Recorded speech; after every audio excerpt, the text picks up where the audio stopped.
ఇర్మీయా గ్రంథము 17వ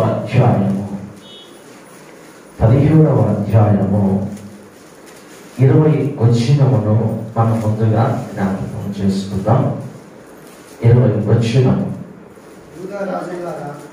యూదా రాజులారా, యూదా వారులారా, యెరూషలేము నివాసులారా, ఈ గుమ్మములో ప్రవేశించు సమస్తమైన వారులారా, యెహోవా మాట వినుడి. ఏ గుమ్మమని?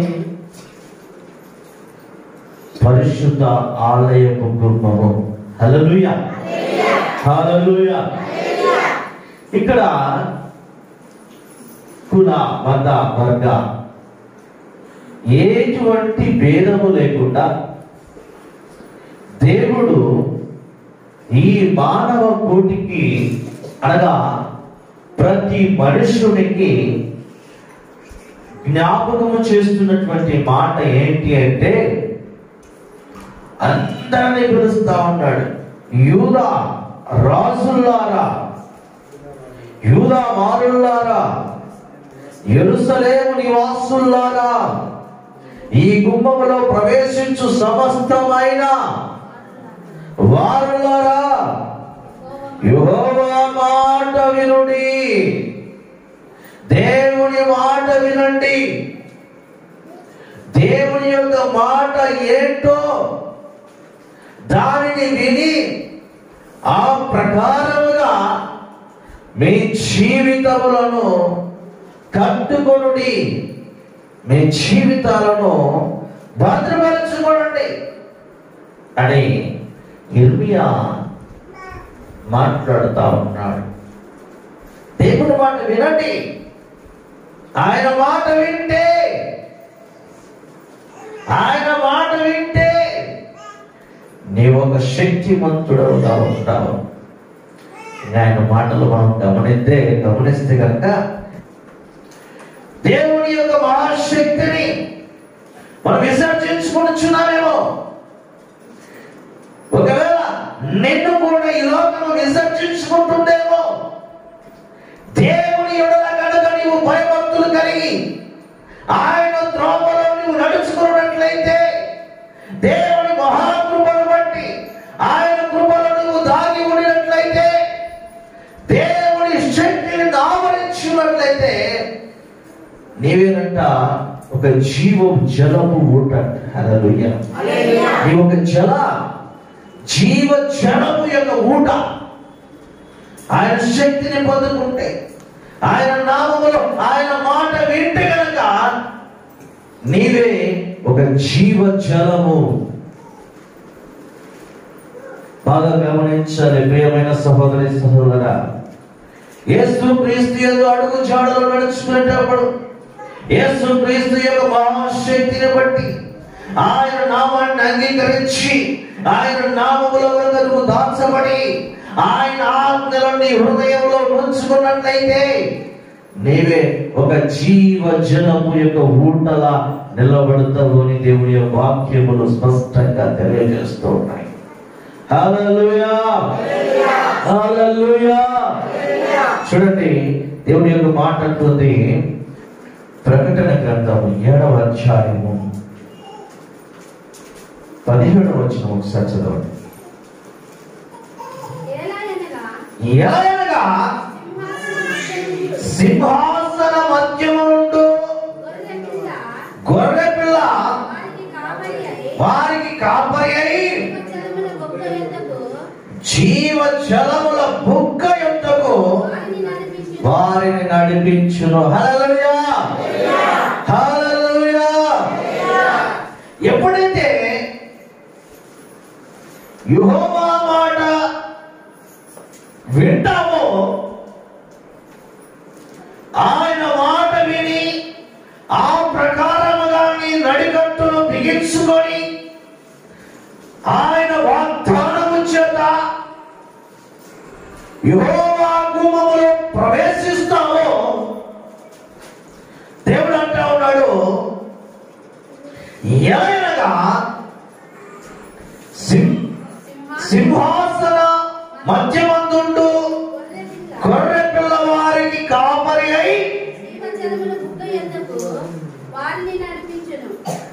హల్లెలూయా. దేవుని వాక్యము వారు విన్న తర్వాత ఆ వాక్యము ఎక్కడ కనిపిస్తుంది? నేను జీవజలముల బుగ్గ యొద్దకు. అక్కడ దాహం ఉండదు, అక్కడ తప్పిక ఉండదు, అక్కడ మరణం ఉండదు.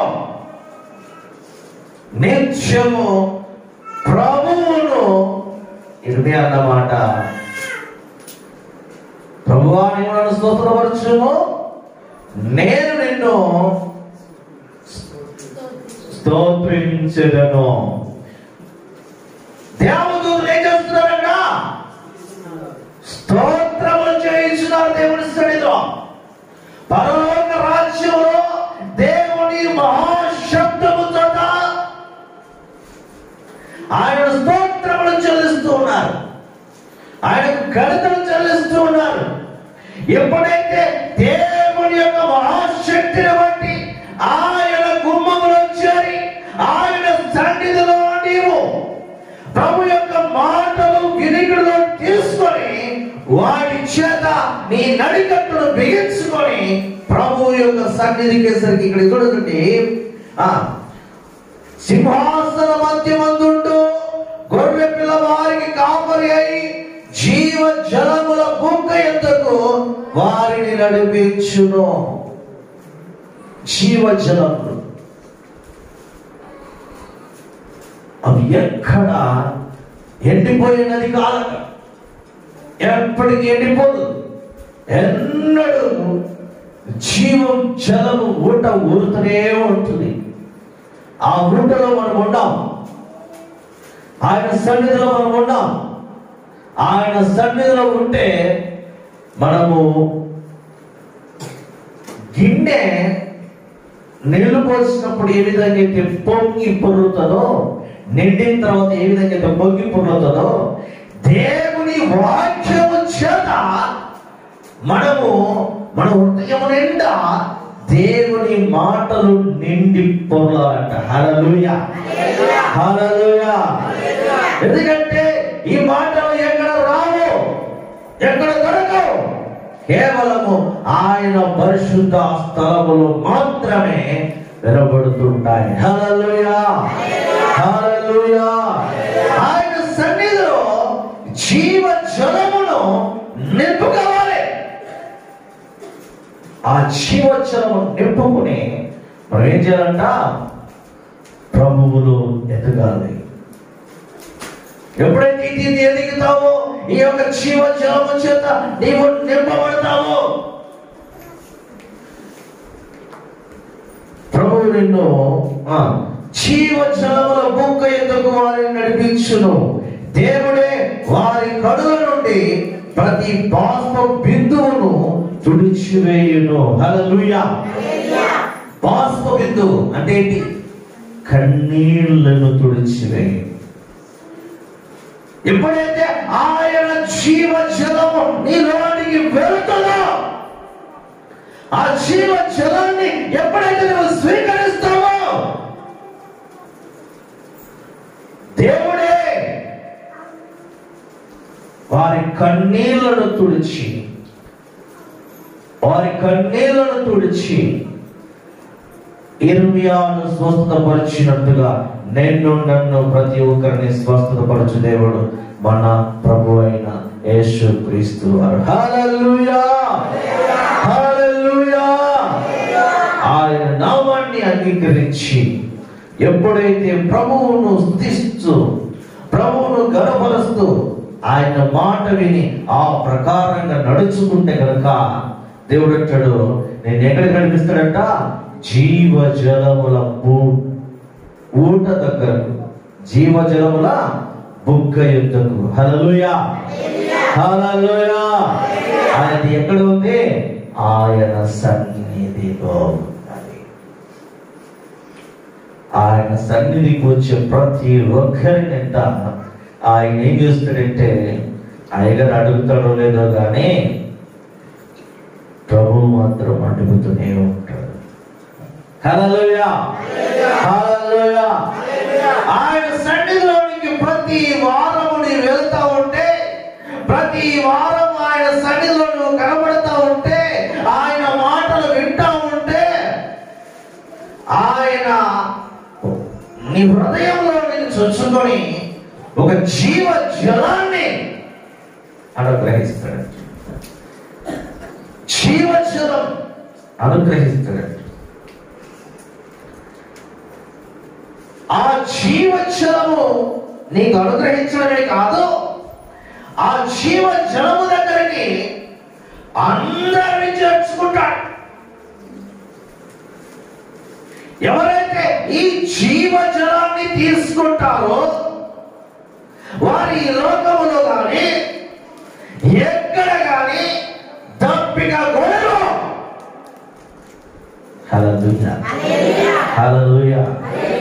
ఆ జీవజలం తాగిన వారు ఎన్నటికీ దప్పికొనరు.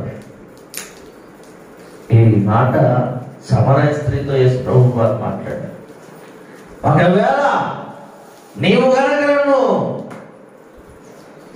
నన్ను నీళ్ళు అడిగితే నన్ను నీళ్ళు ఇచ్చేవాడిని, నా నీళ్లు తాగితే కనుక ఎప్పుడు కూడా దప్పికొనరు.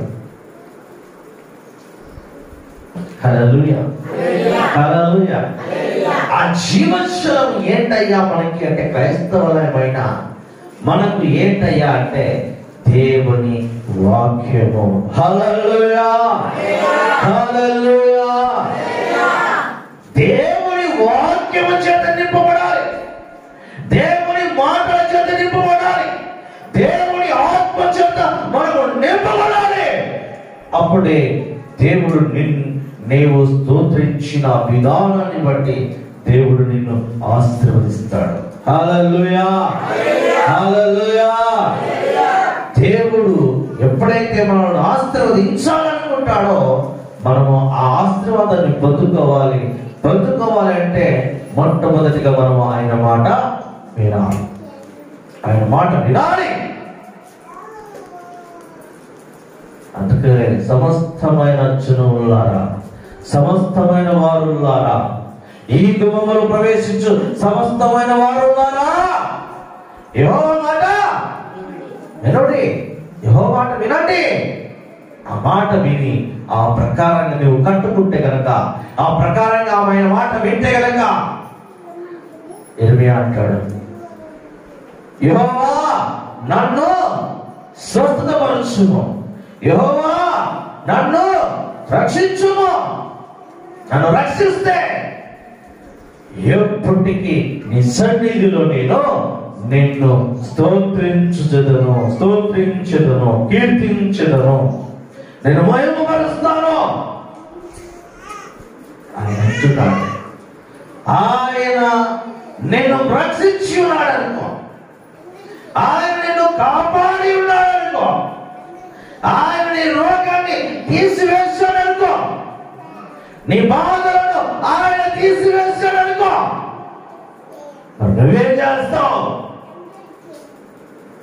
ఇర్మియా అంటున్నాడు, నేను నిన్ను స్తోత్రించేదను, నిత్యము నీ సన్నిధిలో నేను కనబడేదను, నిత్యము నీ సన్నిధిలో నేను మహిమపరచెదను.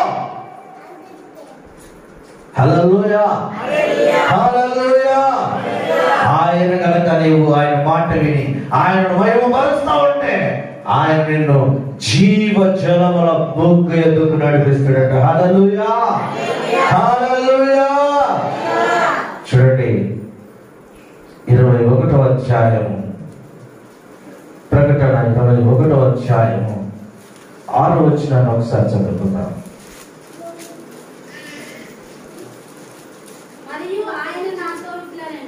మరియు ఆయన నాతో ఇట్లా నేను సమాప్తమైనవి నేనే అల్ఫాయు ఒమేగాయు, అనగా ఆదియు అంతమునై ఉన్నవాడను, దప్పికొనువానికి జీవజలముల బుగ్గలోని జలమును నేను ఉచితముగా అనుగ్రహించదను.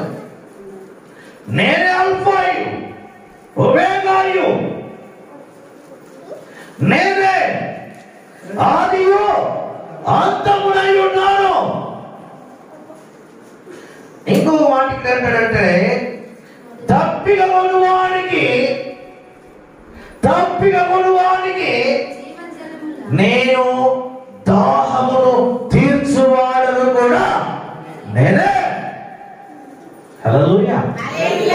నా దగ్గర ఉన్నటువంటి జీవ జలములో నుండి ఆ జీవ జలము చేత నిన్ను తృప్తి పరచువాడను నేనే. హల్లెలూయా. హల్లెలూయా. శ్రవణ మరొకసారి తప్పికుని వానికి జీవ జలముల బుగ్గలోని జలమును నేను ఉచితముగా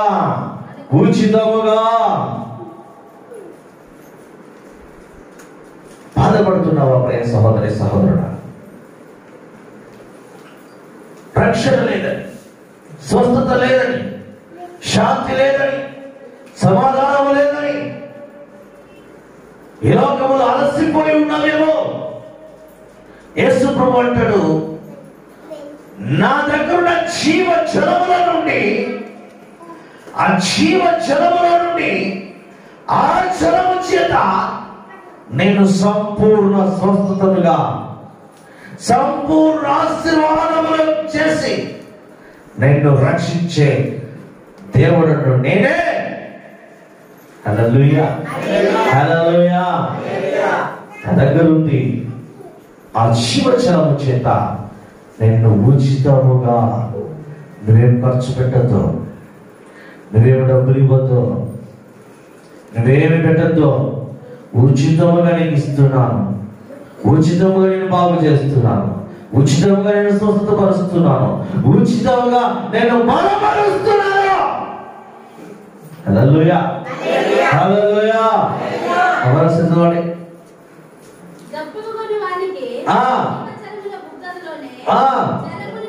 జలమును నేను ఉచితముగా అనుగ్రహించును. జయించువాడు వీటిని స్వతంత్రించుకొనును. నేను అతనికి దేవుడునై ఎందును, అతడు నాకు కుమారుడై ఉండును. హల్లెలూయా.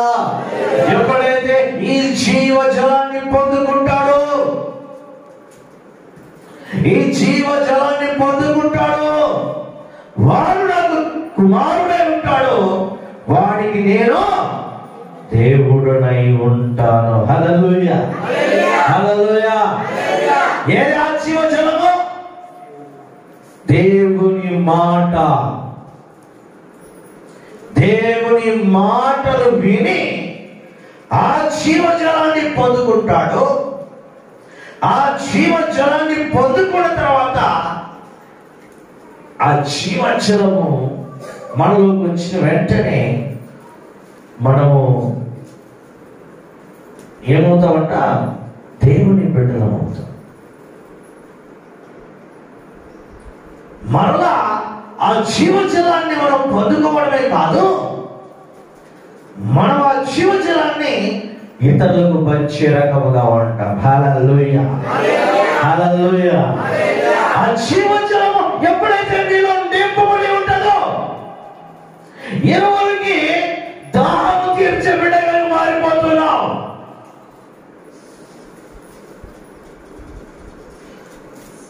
ఈ లోకము తట్టును ఎప్పుడైతే చూస్తావో ఆ జీవ జలము నీలో నింపబడి ఉంటుంది. కాబట్టి ఆ ప్రాంతం వారందరూ కూడా నిన్ను ఆ జీవజలాన్ని అడుగుతారు.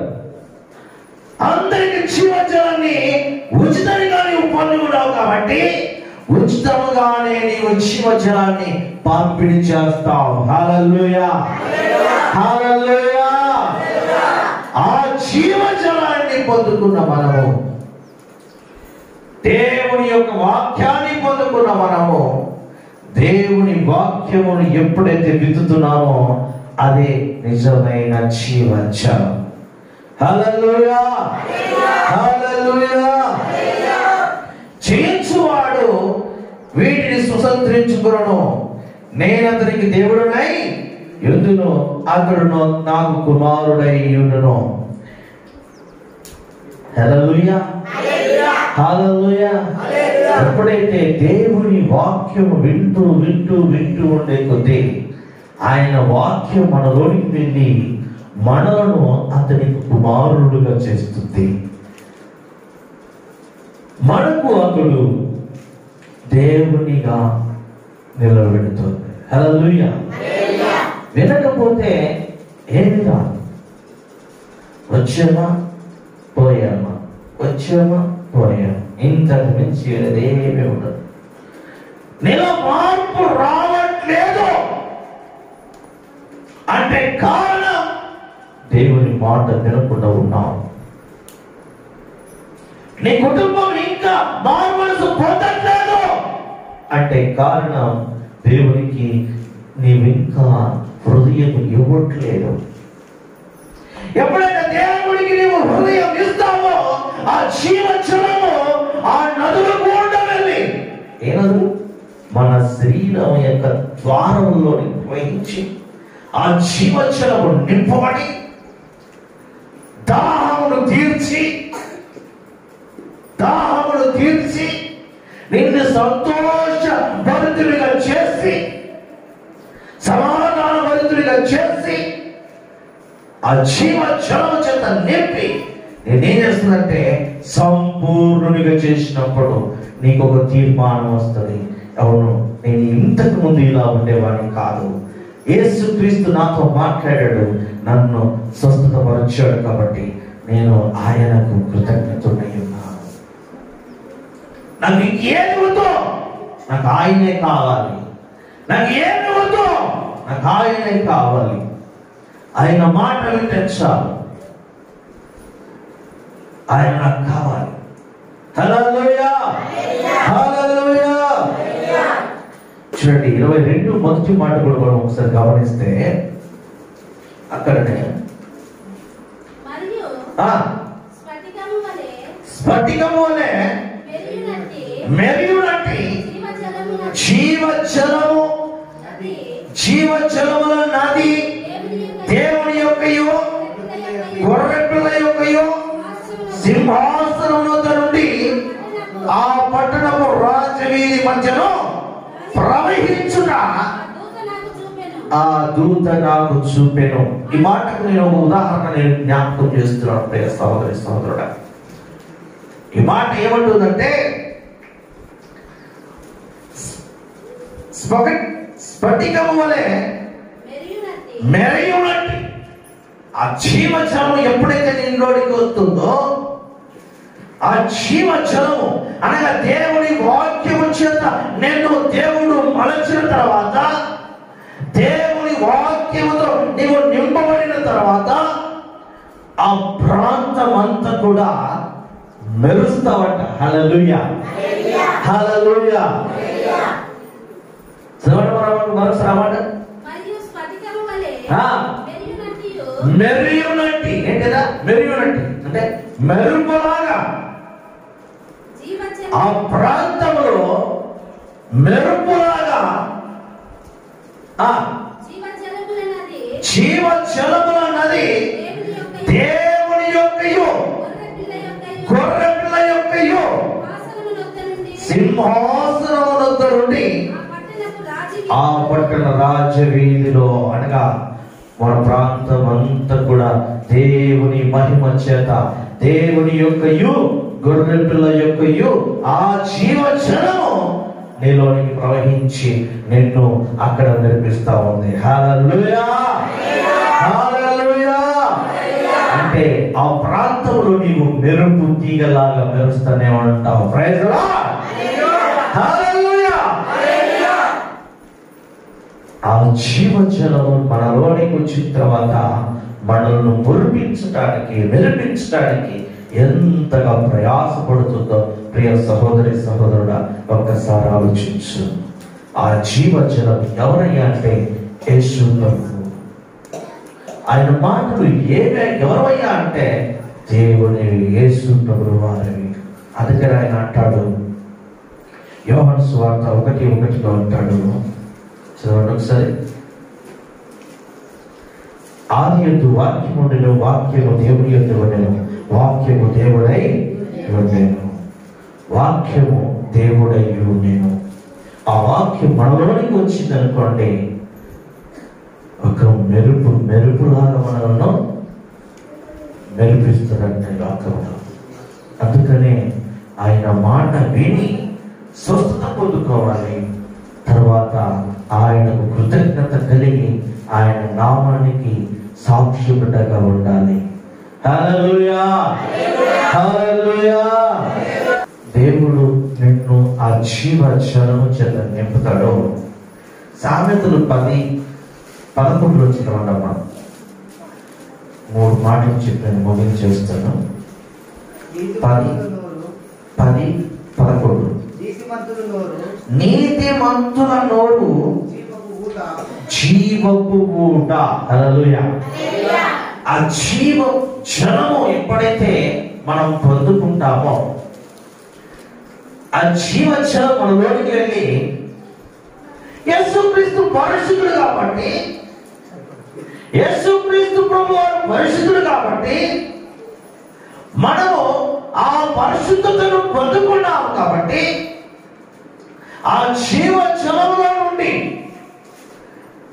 మనము భూమికి పంపుతున్న వారుగా మనం ఇక్కడ కనపడతా ఉన్నాం. ఆయన జీవజలాన్ని ఎప్పుడైతే మనం పొందుకున్నామో, ఆ జీవజలాన్ని ఎప్పుడైతే మనం తాగి ఉన్నామో, మనం కూడా మన నోటిలోన నీతిమంతుని నోరు జీవపు ఊట. హల్లెలూయా, హల్లెలూయా. అంటే దేవుడైన యేసుక్రీస్తు ప్రభువు వారు ఆయన సన్నిధిలో ఉన్నటువంటి ఆ జీవపు మాటలను విని మనం కూడా మాట్లాడితే, ఎందుకు ఆయన పరిశుద్ధుడు పరిశుద్ధుడు పరిశుద్ధుడు అని నిత్యము దేవదూతలు పరలోకంలో కొనియాడుతా ఉంటారు. ఆయన పరిశుద్ధుడు కాబట్టి ఆయన మాటలు విని మనం కూడా పరిశుద్ధతను పొందుకొని ఉన్నాం. పరిశుద్ధులుగా మార్చబడ్డాం. మనము నీతిమంతులము అని పిలువబడుతున్నాం. హల్లెలూయా, హల్లెలూయా. నీతిమంతుని నోరు జీవపు ఊట. Praise Lord. ఎప్పుడైతే దేవుని మాటలు విని విని విని ఆయన మాటలు మన నోట్లో నుంచి మళ్ళా ఎగస్తాయంట, ఆయన మాటలు వింటే మళ్ళా మన నోట్లో నుంచి జీవపు మాటలే మాట్లాడతాయి. ఇంకా వేరే దుర్భాషలు రావో.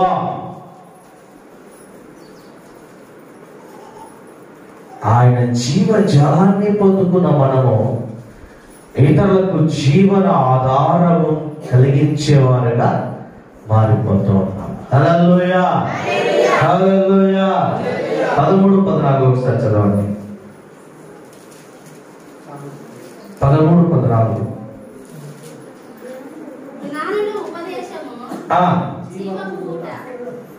జ్ఞానులు.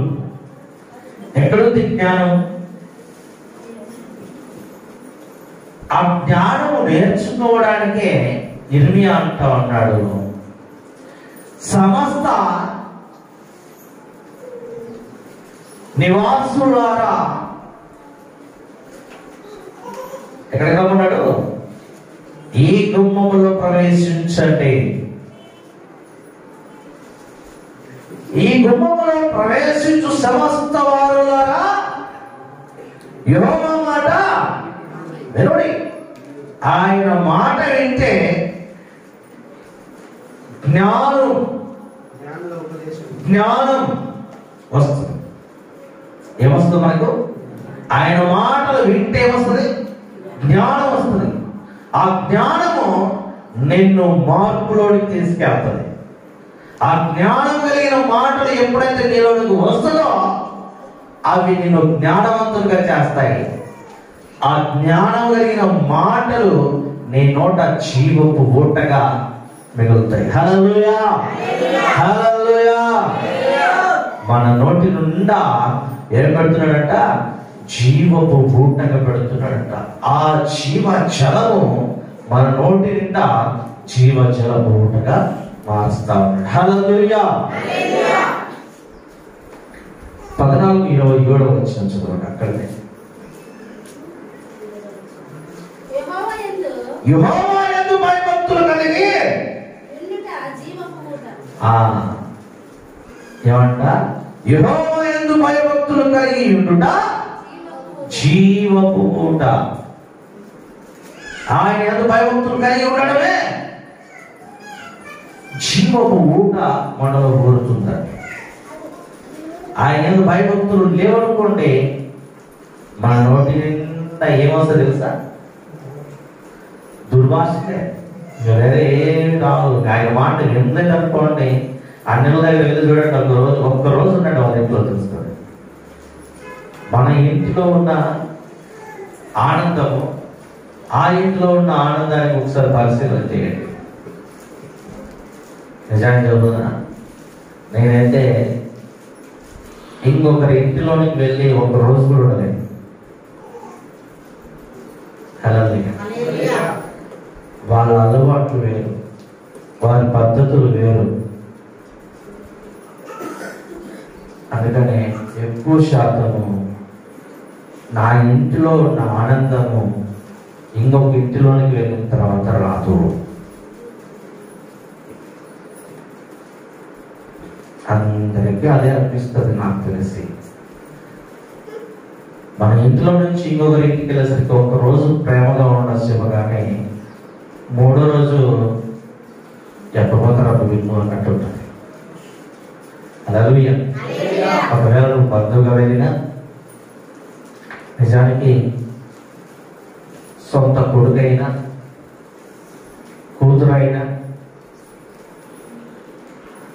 ఎంత సొంత వాళ్ళైనా అది ఎంతవరకంట 3 నాళ్ళ ముచ్చటే.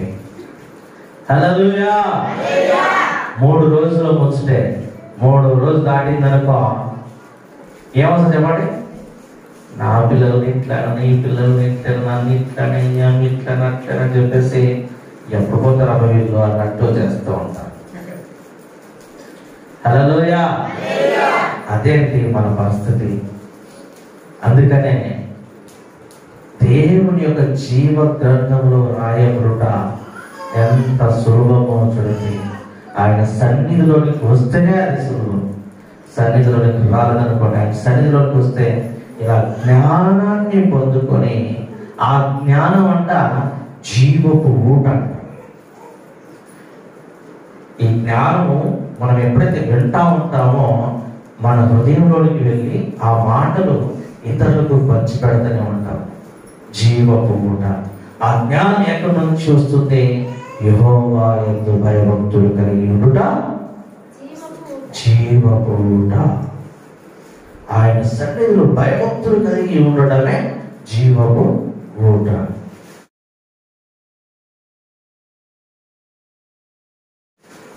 16:22 వచనం చదువుకుందాం.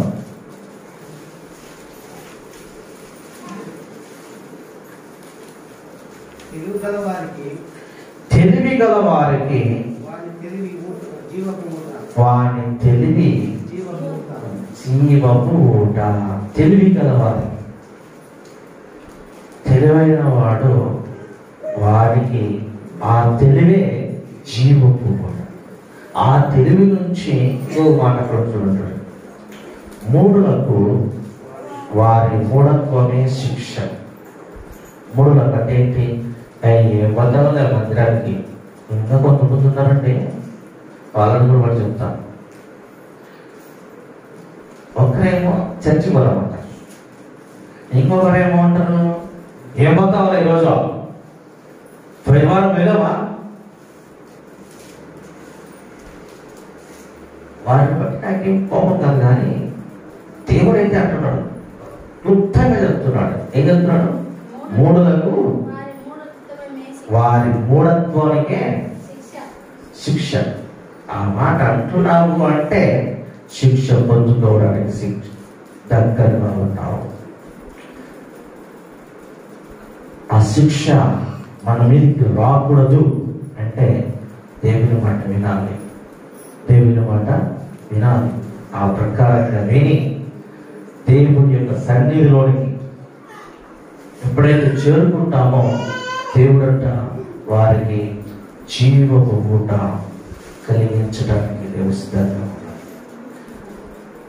హల్లెలూయా, హల్లెలూయా. దేవుని మహాశక్తిని బట్టి ఆయన మాట వినాలి, ఆయన జ్ఞానాన్ని పెంపొందించుకోవాలి. ఆయన జీవపు ఊటగా మనం చేస్తున్నాడు. ఆయన మాట వింటే నీవే ఒక జీవపు ఊట. నీ నోటిలో నుంచి ఊట విసర్తనే ఉంటావు. ఏమవి? దేవుని జీవము కలిగిన మాటలు. హల్లెలూయా, హల్లెలూయా. దేవుడు నీతో మాట్లాడి నీకు జ్ఞానం ఇస్తే గనక ఆ జ్ఞానానికి మించి ఇంకా వేరే ఎవరు నీకేం చెప్పినా కూడా నువ్వు చెప్పేది రాంగ్, నువ్వు చెప్పేది తప్పు, ఇది కరెక్ట్. అందుకనే ఈ జీవ జలాన్ని ఇంకా ఆస్వాదించాలి, ఇంకా పెంపొందించుకోవాలి. ఇంకా ఒక మాటగా చెప్పాలంటే ఈ జీవ జలాన్ని ఇంకా త్రాగాలి.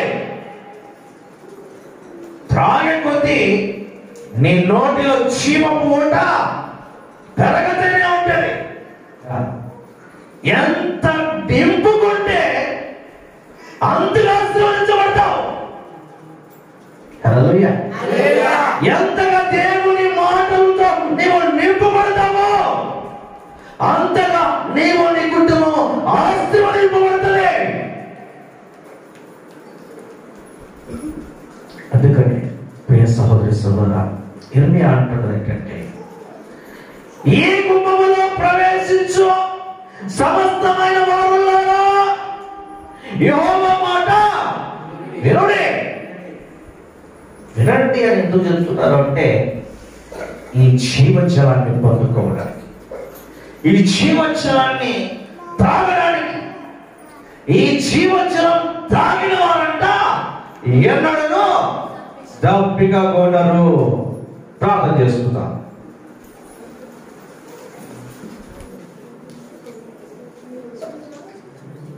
ప్రేమ నమ్మకము కలిగిన మా ప్రభువా, మా దేవా, నీ పాదములకు వందనములు స్తోత్రములు చెల్లిస్తూ ఉన్నాం రాజా. నీ పరిశుద్ధాత్మ శక్తిని బట్టి ఈ పరిశుద్ధ దినము ప్రభువా నిన్ను గొప్పగా స్తుతించి ఘనపరిచి నీ మాటలు బహు జాగ్రత్తగా విన్నాము తండ్రి. వాటి ప్రకారం మేము జీవించే కృప, ఆ జీవజలము, ఆ జీవపు మాటలు మా హృదయంలో తలపించి మమ్మల్ని జ్ఞాపకం చేసుకుని మనం ప్రార్థన చేస్తున్నాం ప్రభువా. ఈ పరిశుద్ధ దినాలు వచ్చిన ప్రతి కుటుంబమును ఆశీర్వదించినందుకు స్తోత్రాలు. మరలా వచ్చే పరిశుద్ధ దినాల ప్రభువా నీ సన్నిధిలో కనబడే కృప మా అందరికి దయచేయమని ప్రార్థన చేస్తున్నాం. ఈ పరిశుద్ధ దినాన ఎందరైతే రాలేదో అలాంటి వారిని అందరినీ కూడా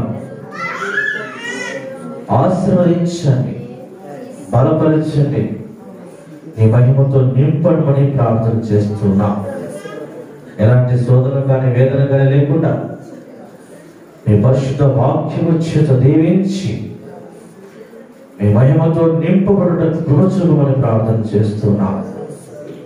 అవును తండ్రి, చేరవలసిన వారిని వారి కుటుంబాలను బహుగా ఆశీర్వదించుమని యేసు క్రీస్తు శ్రేష్టమైన నామములో ప్రార్థించి వేడుచున్నాము తండ్రి. ఆమేన్.